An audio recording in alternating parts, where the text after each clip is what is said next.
의 제목은 피할 길을 내사입니다. 한번 따라 보겠습니다. 피할 길을 내사. 여러분, 파도 없는 바다를 보신 적이 있습니까? 아무리 잔잔한 바다라 할지라도 파도는 있기 마련입니다.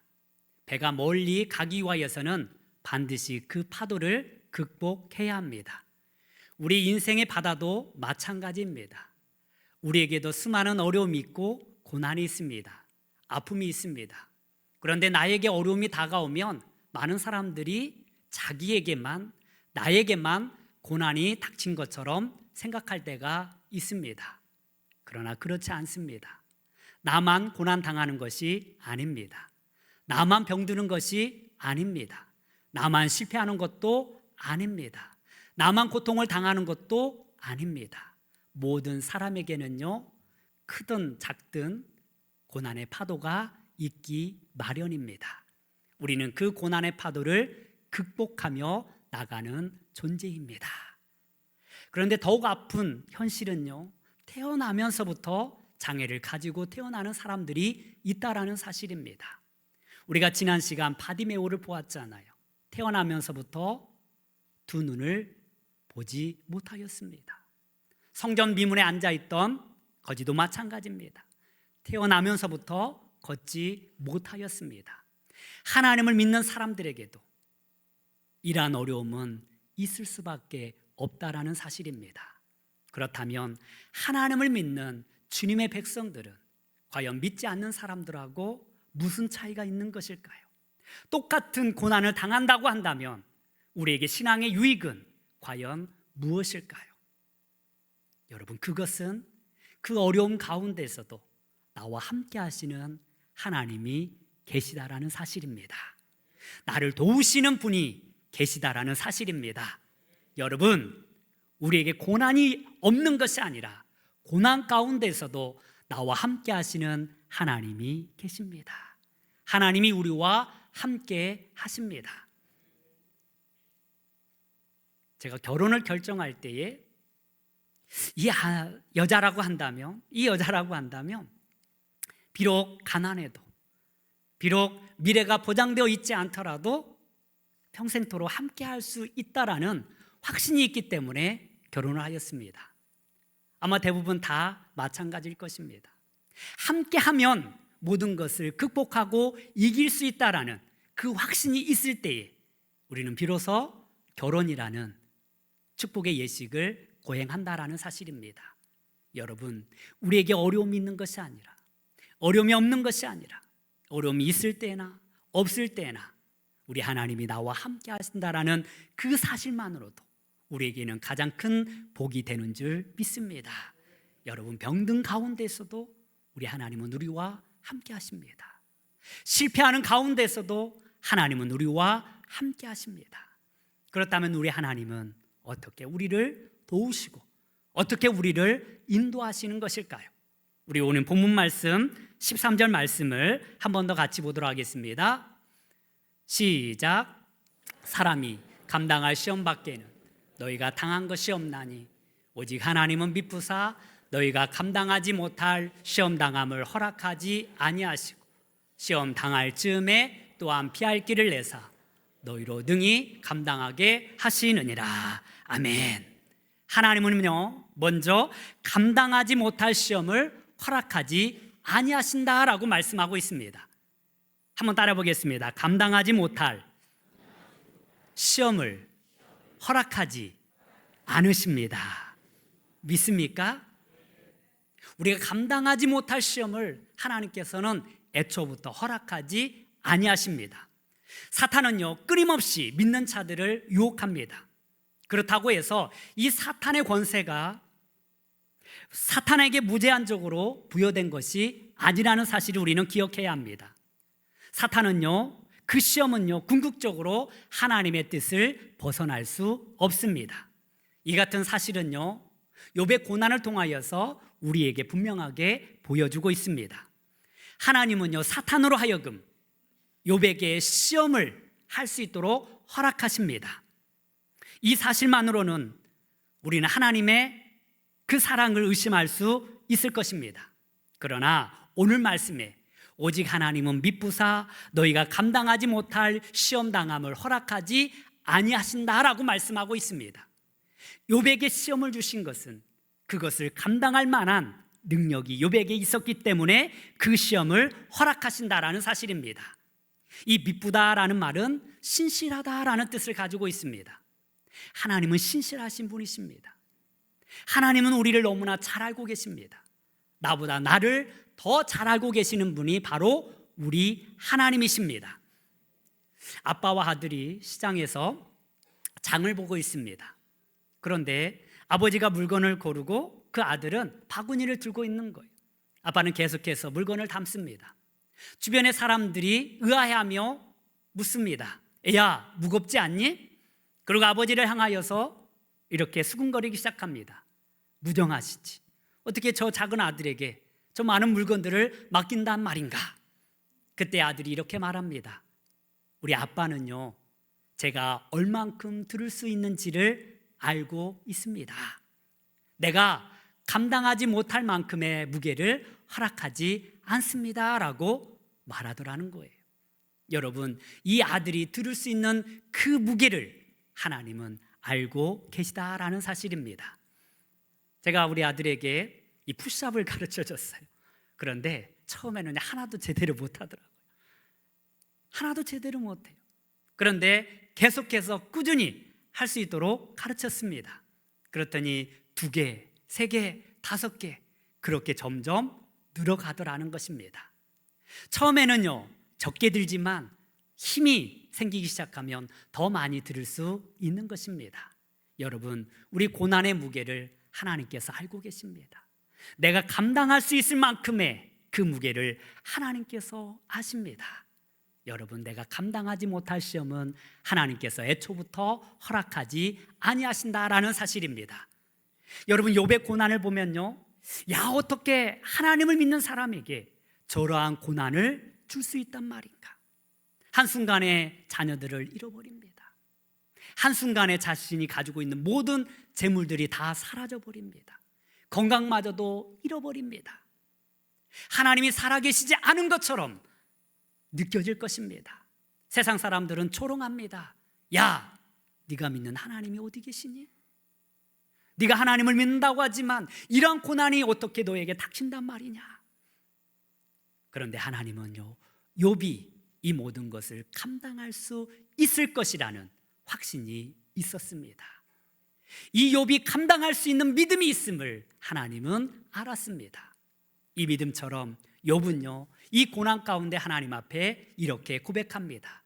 우리 욥기 23장 10절 말씀을 같이 보도록 하겠습니다. 시작. 그러나 내가 가는 길을 그가 아시나니 그가 나를 단련하신 후에는 내가 승금같이 되어 나오리라. 아멘. 욥이 감당할 무게를 하나님이 알고 계셨습니다. 하나님은요, 욥의 가는 길을 알고 계십니다. 욥의 상황을 알고 계십니다. 그리고 하나님은 그 믿음을 더욱더 굳건하기 위하여서 그에게 시험을 허락하셨다라는 사실입니다. 그리고 마침내 이 욥은요, 그 모든 시험을 이기고 승금 같은 신앙을 갖게 되었던 것입니다. 여러분, 저와 여러분들에게 어려움이 있을 때에 그것을 능히 감당할 수 있는 믿음이 있기에 하나님께서 허락하신 것입니다. 여러분, 고난은요, 우리로 하여금 더욱더 믿음 안에 거할 수 있도록 우리를 인도하십니다. 우리가 힘들고 어려우면 어려울수록 하나님 앞에 나아갔을 때에 그것은 도리어 우리에게 복이 된다라는 사실입니다. 여러분, 우리가 병들었을 때에 우리 하나님을 만날 수 있는 기회로 여기시기를 바랍니다. 내가 실패하였을 때에 다시 하나님 앞에서 일어설 수 있음을 믿으시기를 바랍니다. 그 실패는 도리어 나에게 있어서 더 큰 영광으로 다가오게 될 것입니다. 감당하지 못할 시험을 하나님께서는 애초부터 허락하지 아니하신다는 사실을 믿으시고 지금 여러 가지 시험을 당하고 고난이 있다 할지라도 온전히 주님만을 신뢰하는 저와 여러분들이 되기를 간절히 소망합니다. 우리 김석균 목사님이 부르신 왜 나만 겪는 고난이라고 라는 찬양이 있습니다. 그 찬양의 가사가 이렇습니다. 왜 나만 겪는 고난이냐고 불평하지 마세요. 고난의 뒤편에 있는 주님이 주실 축복 미리 바라보면서 감사하세요. 왜 이런 슬픔 찾아왔는지 원망하지 마세요. 당신은 잃은 것보다 주님께 받은 은혜 더욱 많음에 감사하세요. 너무 견디기 힘든 지금 이 순간에도 주님이 일하고 계시잖아요. 남들은 지쳐 앉아 있을지라도 당신만은 일어서세요. 힘을 내세요. 힘을 내세요. 주님이 손잡고 계시잖아요. 주님이 나와 함께함을 믿는다면 어떤 역경도 어떤 고난도 견딜 수 있잖아요. 이 믿음의 고백이 저와 여러분들의 고백이 되기를 소망합니다. 두 번째로 하나님은요, 시험 당할 즈음에 피할 길을 주십니다. 한번 따라 보겠습니다. 피할 길을 주십니다. 오늘 성경은 우리에게 말씀합니다. 시험 당할 즈음에 또한 피할 길을 내사. 내가 감당할 수 없을 때에 하나님은 우리에게 피할 길을 허락하여 주시는 줄 믿습니다. 살다 보면 앞이 꽉 막힐 때가 있습니다. 뒤로도 갈 수도 없고 옆으로도 갈 수 없는 상황을 만날 수가 있습니다. 도저히 내 능력으로 그 상황을 극복할 수 없는 그 상황 가운데 우리가 할 수 있는 것은 무엇일까요? 아무것도 없습니다. 다만 하나님만 바라보는 믿음의 은혜가 있기를 간절히 소망합니다. 이스라엘 백성들이 애굽 땅에서 나왔습니다. 그런데 그들이 마주한 것은요, 부와 영광이 아니라 홍해 바다였습니다. 그 넓은 바다 앞에서 이스라엘 백성들은 앞으로 나아갈 수가 없었습니다. 그렇다고 애굽 땅으로 다시 돌아갈 수도 없었습니다. 애굽 사람들이 지금 완전 무장한 채 그 이스라엘 백성들을 죽이려고 쫓아오고 있습니다. 진퇴양난의 이 상황 속에서 이스라엘 백성들이 할 수 있는 것은 아무것도 없었습니다. 그때 하나님께서 모세를 통하여서 말씀하십니다. 우리 출애굽기 14장 13절 말씀을 같이 한번 보도록 하겠습니다. 시작. 모세가 백성에게 이르되 너는 두려워하지 말고 가만히 서서 여호와께서 오늘 너희를 위하여 행하시는 구원을 보라. 너희가 오늘 본 애굽 사람을 영원히 다시 보지 아니하리라. 아멘. 할렐루야. 이것이 바로 하나님이 우리를 도우시는 방법입니다. 하나님은 반드시 피할 길을 내어주시는 줄 믿습니다. 다윗이 사울 왕에게 쫓길 때에 그때마다 하나님은 피할 길을 허락하여 주셨습니다. 여러분, 하나님은요, 우리가 공경에 처하였을 때, 내 힘으로 어떻게 할 수 없을 때에 하나님은 또 다른 길을 우리에게 예비해 주십니다. 저의 인생도 마찬가지였습니다. 도저히 내 힘으로 극복할 수 없는 그 상황 속에서, 눈물만 나오는 그 상황 속에서 하나님은 저에게 피할 길을 허락하여 주셨습니다. 하나님, 더 이상 제 힘으로 버틸 수 없어요. 하나님, 더 이상 제가 감당할 수 없습니다. 주님, 불쌍히 여겨주세요. 주님, 나를 도와주세요. 그렇게 주님 앞에 기도할 때 정말 기적과 같이 하나님은 새로운 길을 허락하여 주셨습니다. 여러분, 이 은혜가 우리 모두에게 있는 줄 믿습니다. 하나님은요, 피할 길을 내어주시는 분이십니다. 내가 감당할 수 없을 때에 하나님은 나에게 도움을 주시고 우리를 새로운 길로 인도하여 주십니다. 하나님이 함께 하시면요, 그 사막조차도 아름다운 하나님의 동산이 되는 줄 믿습니다. 그 사막조차서도 하나님의 은혜의 강물이 흘러 넘치게 되는 것입니다. 하나님은 새로운 길을 내십니다. 바다에서도 길을 내십니다. 이 놀라운 하나님의 능력을 믿으시고 정말 내가 도저히 할 수 없는 그 상황 가운데 하나님께 부르짖어 기도하고 하나님 앞에 매달리고 하나님을 의지하는 저와 여러분들이 되기를 간절히 소망합니다. 세 번째로, 우리 하나님은요, 그 시험을 능히 이길 수 있는 힘을 허락하여 주십니다. 따라 보겠습니다. 능히 감당하게 하십니다. 여러분, 우리가 사탄을 이기는 것은 쉽지 않습니다. 이 사탄의 존재는요, 우리의 힘과 능력으로 이길 수 없는 존재입니다. 그런데요, 이 사탄조차도 하나님 앞에서는 어린아이와 같다라는 것입니다. 하나님 앞에서는 아무것도 할 수 없는 존재입니다. 여러분, 사탄을 두려워하지 마십시오. 사탄이 주는 고난과 시험을 두려워하지 마십시오. 우리 하나님은 그보다 몇 천배, 몇 만배 능력이 있는 줄 믿습니다. 하나님께서 함께 하시면 우리가 못 이길 것이 아무것도 없습니다. 감당하지 못할 것이 아무것도 없습니다. 그 주님의 능력을 의지하시기를 바랍니다. 특별히 우리 예수님께서는요, 우리와 함께 하심으로 말미암아 우리의 모든 죄의 무거운 짐과 우리의 질병과 우리의 고난을 대신 져 주시겠다라고 말씀하여 주셨습니다. 따라서 예수님께서 당하는 그 고난과 그 십자가의 죽음은 저와 여러분들을 위한 죽음이었고, 저와 여러분들을 자유케 하기 위한 하나님의 고난의 길이었습니다. 우리 히브리서 2장 18절 말씀을 같이 한번 보도록 하겠습니다. 시작. 그가 시험을 받아 고난을 당하셨은즉 시험 받는 자들을 능히 도우실 수 있느니라. 아멘. 여러분, 우리 주님께서 함께 하십니다. 우리 예수님께서 나의 모든 무거운 짐을 대신 져 주셨습니다. 우리 예수님께서 우리의 무거운 짐을 대신 질 수 있는 것은 우리 예수님이 인간의 몸을 가지고 이 땅에 오셨기 때문에 가능한 것입니다. 우리 예수님이 십자가의 고난을 통하여서 이루고자 하신 것은 저와 여러분들을 구원하기 위함입니다. 저와 여러분들을 자유하게 하기 위함입니다. 저와 여러분들을 살리시기 위하여서 우리 예수님이 십자가를 지셨습니다. 그래서 베드로는요, 이 십자가의 죽음을 이렇게 표현하고 있습니다. 우리 베드로전서 2장 24절에서 25절 말씀을 같이 한번 보도록 하겠습니다. 시작. 친히 나무에 달려 그 몸으로 우리 죄를 담당하셨으니 이는 우리로 죄에 대하여 죽고 의에 대하여 살게 하려 하심이라. 그가 채찍에 맞음으로 너희는 나음을 얻었나니 너희가 전에는 양과 같이 길을 잃었더니 이제는 너희 영혼의 목자와 감독 되신 이에게 돌아왔느니라. 아멘. 우리 예수님께서 친히 십자가에서 죽으신 것은 우리의 죄를 담당하기 위함이었습니다. 그분의 죽으심으로 우리는 죄에 대하여서 완전히 죽었습니다.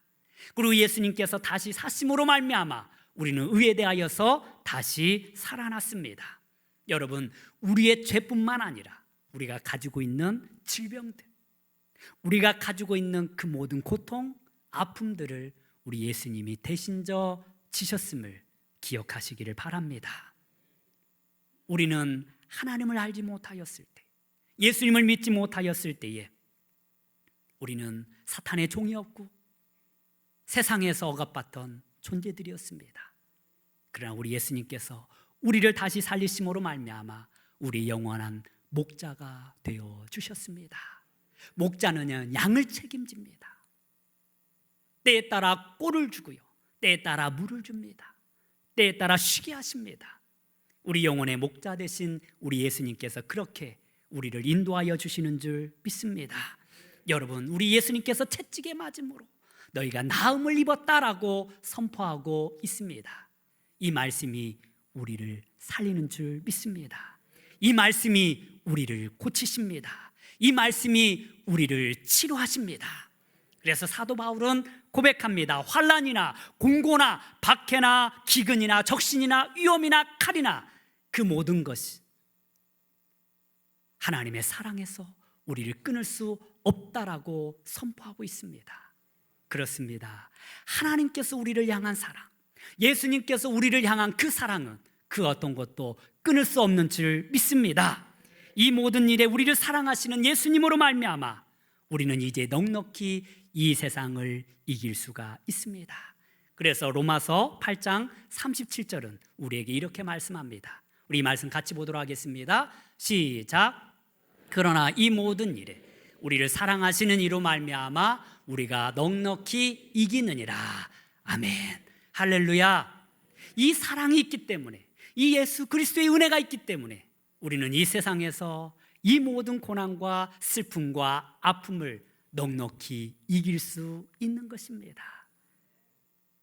이 믿음이 우리에게 있기를 간절히 소망합니다. 여러분, 더 이상 고난과 아픔을 두려워하지 마십시오. 질병을 두려워하지 마십시오.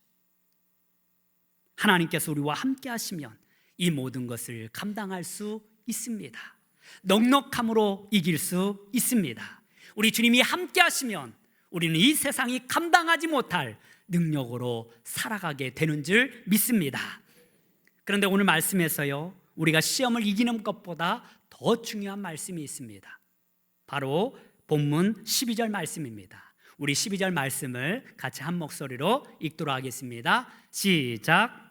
그런즉 선줄로 생각하는 자는 넘어질까 조심하라. 아멘. 여러분, 이스라엘 역사 가운데 적들이 많아서 넘어진 경우는 없습니다. 여러 가지 시험과 고난이 있을 때 넘어진 적은 없습니다. 이스라엘 백성들이 멸망할 수밖에 없었던 것은 도리어 그들이 잘 될 때에, 평안할 때에, 형통할 때에 하나님을 떠났기 때문에 그러합니다. 우리가 열왕기하 이스라엘의 역사를 바라보면서 이 모든 것을 깨닫게 됩니다. 여러분, 여로보암 2세 때에 얼마나 그 나라가 번창하였습니까? 무역이 발달하였고 생활적으로 넉넉한 삶을 살았습니다. 남부를 곳이 없는 영토도 넓은 땅을 유지하며 살았습니다. 그런데 그들이요, 그렇게 형통할 때에 하나님을 떠났다라는 사실입니다. 하나님의 말씀을 따르지 아니하였습니다. 아합 시대 때에 얼마나 북이스라엘이 번성하였습니까? 그런데 저 이방 시돈의 여인이었던 이세벨이 와서 그 나라의 우상을 전파하고 그 바알과 아세라를 섬김으로 말미암아 멸망의 길을 가지 않았습니까? 여러분, 도리어 힘들고 어려울 때는 하나님을 더욱더 의지하였고 주의 은혜를 경험하였습니다. 그런데 그들이 잘되고 형통할 때에 도리어 하나님을 떠났다라는 사실입니다. 성경은 우리에게 말씀하고 있습니다. 너희가 선줄로 생각하거든 넘어질까 조심하라. 우리가 힘들고 어려울 때는 주님을 찾습니다. 병들었을 때는 주님을 찾습니다. 실패하였을 때는 하나님을 찾습니다. 그러다가 어느 순간에 우리의 질병이 낫고 어느 순간에 하나님의 축복이 임하였을 때에 우리는 주님을 떠나는 경우들이 너무 많이 있다라는 사실입니다. 하나님의 은혜를 잊어버립니다. 그 고난할 때에 함께 하셨던 하나님의 은혜를 잊어버립니다. 엘리야가 죽고 싶을 정도까지 시험에 빠진 때는요, 그 바알과 아세라를 섬기는 사람들과 대적하였을 때가 아닙니다. 오히려 850명의 그 바알과 아세라를 섬겼던 사람들을 이기고 난 뒤에 그에게 시르가 찾아왔고 회의가 찾아왔고 죽고 싶을 마음이 생겼다라는 것입니다. 모든 것을 이겼을 때에 그러한 마음이 들더라는 거예요. 우리가 시험을 당할 때가 언제입니까? 도리어 우리가 형통할 때 그러한 것들이 다가온다라는 것입니다. 자동차 사고가 언제 가장 많이 나는 줄 압니까? 긴 여행 끝에 집에 거의 다 다다랐을 때, 거의 다 왔을 때에 사고가 많이 일어나더라는 것입니다. 긴장하였을 때는 도리어 안전하게 왔다가 갑자기 그 긴장이 풀어지고 뭔가 이제는 잘 될 것 같은 그런 마음이 들 때에 오히려 그때에 사고가 일어나는 것입니다. 한 청년이 취업도 안 되고 사람들에게 상처도 많이 받았다고 합니다. 그래서 어떻게 위로를 받을까 해서 교회를 갔습니다. 처음 교회에 가서 등록하니까 사람들이 그를 축복해 드립니다. 주의 이름으로 환영합니다. 주의 이름으로 환영합니다. 형제 안에서 주의 영광을 보내 주의 이름으로 환영합니다. 한 번도 받아보지 못한 그 축복성을 받게 된 거예요. 얼마나 마음이 기뻤겠습니까? 얼마나 행복했습니까? 그래서 다음 한 주간도 다시 교회를 찾았더랍니다. 이번에는 청년부를 참석했대요. 그랬더니 청년부에 갔는데 마침 그날이 자신의 생일이라서 사람들이 축복해 주는 거예요. 당신은 사랑받기 위해 태어난 사람, 당신의 삶 속에서 그 사랑 받고 있지요. 처음 받아본 축복성이었어요. 얼마나 그 마음에 기쁨이 있겠습니까? 야, 교회 왔더니 이러한 사랑의 노래를 내가 듣게 되는구나. 그래서 항상 그는요 이 노래를 중얼거리면서 다녔다고 합니다. 그러다가 어느 순간에 이 어두운 골목길에서 강도를 만나게 된 거예요. 강도가 칼을 들고 그에게 찾아옵니다. 순간 이 청년이 당황했습니다. 그러다가 입술에서 갑자기 이 노래가 나오더랍니다.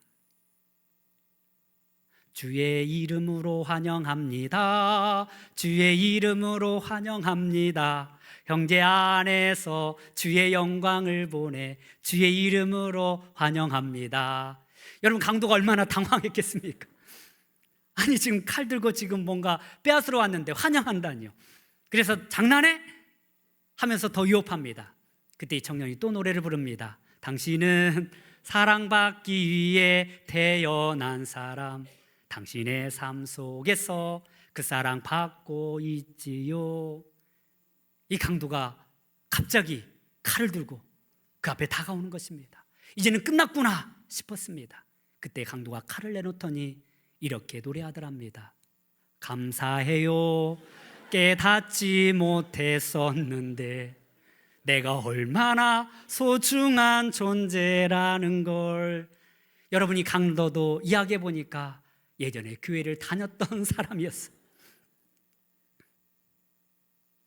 하나님을 믿었을 때가 있었습니다. 주님을 섬겼을 때가 있었습니다. 그런데 세상 속에서 살다 보니 하나님을 잊어버리고 성경을 쫓아 보니 예배를 잃어버렸습니다.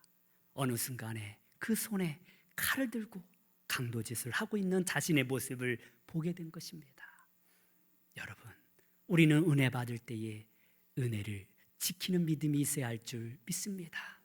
우리는 성공할 때 더욱더 하나님을 사랑하는 귀한 마음이 있기를 소망합니다. 그렇습니다. 우리는 잘 나갈 때에 우리는 더욱 조심해야 합니다.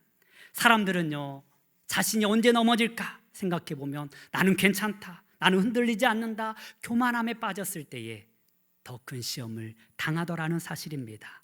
여러분, 우리가 믿음이 있을 때에 우리의 믿음을 지켜야 합니다. 은혜 가운데 우리는 주님 앞에 더욱더 기도하고 나아가야 합니다. 그래서 야고보 사도는 우리에게 말합니다. 너희 고난당하는 자가 있느냐? 그는 하나님 앞에 기도할 것이요, 즐거워하는 자가 있느냐? 그는 하나님 앞에 찬송할지어다. 여러분이 힘들고 어려울 때 더욱더 하나님을 의지해야 합니다. 그리하면 하나님께서 우리가 감당할 수 있는 믿음을 주시고 피할 길을 허락하여 주실 것입니다. 하나님, 우리가 감당하지 못할 시험 당함을 허락하지 아니하십니다. 우리는 이 믿음을 굳건히 지키고 우리 마음속에 되새겨야 할 것입니다. 그러나 우리가 잘 될 때에도 우리 하나님을 더욱더 찬양하며 주님 앞에 예배하는 인생이 되기를 소망합니다. 성공할 때에 주님의 일을 더 감당하시기를 바랍니다. 건강할 때에 우리 주님을 더욱더 섬기시기를 바랍니다. 잘 나갈 때에 더욱더 교회를 사랑하시기를 바랍니다. 사도 바울은 고린도 교회에게 지금 이 말씀을 선포하고 있습니다. 하나님은 너희로 하여금 힘들고 어려울 때, 고난당할 때에 감당하지 못할 시험을 허락하지 아니하시고 피할 길을 주실 것이다. 능히 그 모든 것을 감당할 수 있는 능력을 주실 것이다. 그러나 너희가 잘 될 때에, 형통할 때에 넘어질까 조심하고 기쁘나 슬프나 어려울 때나 형통할 때나 우리 하나님만을 굳건히 붙잡고 섬기는 하나님의 백성들이 되기를 원하노라라고 선포하고 있습니다. 여러분, 비행기가요 하늘을 날 때에 가장 에너지를 많이 쓸 때가 언제입니까? 바로 이륙할 때입니다. 그리고 이륙하고 난 뒤에는요, 적은 에너지로 먼 곳까지 날아갈 수 있습니다. 여러분, 고난당할 때 우리가 힘써 하나님 앞에 기도할 때입니다. 병들어 힘들 때에 더욱더 주님 앞에 매달려 기도할 때입니다. 하나님께서 그 고난을 이길 수 있도록 우리에게 힘과 능력을 더하여 주실 것입니다. 그리고 우리가 하늘 높이 하나님 앞에 가까이 나아갔을 때에 우리가 주님을 찬양하고 주님 앞에 감사함으로 말미암아 우리의 인생이 주 안에서 복된 인생이 되기를 주님의 이름으로 축원합니다. 기도하겠습니다. 하나님 아버지, 힘들고 어려울 때